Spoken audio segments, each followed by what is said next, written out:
And what happens here is that because the primary symptoms of endometriosis is pain, so again, back to women's pain being taken seriously. Yeah. That's one of the issues and why the average time to diagnosis is 7 to 10 years, truly 17 years in this case from when she had pain.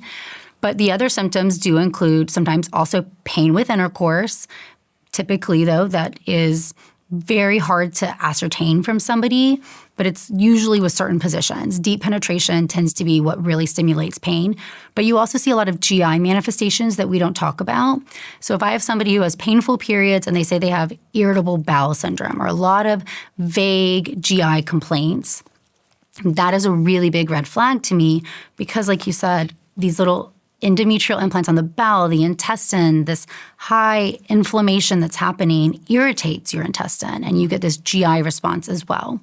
One of the hardest things about endometriosis is that it's a surgical diagnosis only, to be honest. We have to do surgery to fully see and diagnose that you have the disease. It's one of those no meat, no treat, in medicine where you can't make the diagnosis until you have a tissue sample. So meat means you go and take a biopsy. Okay.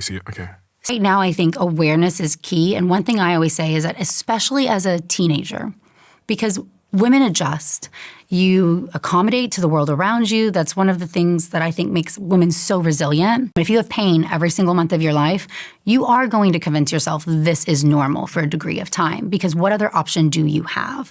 It has to get so bad. But when you're a teenager, you don't know that.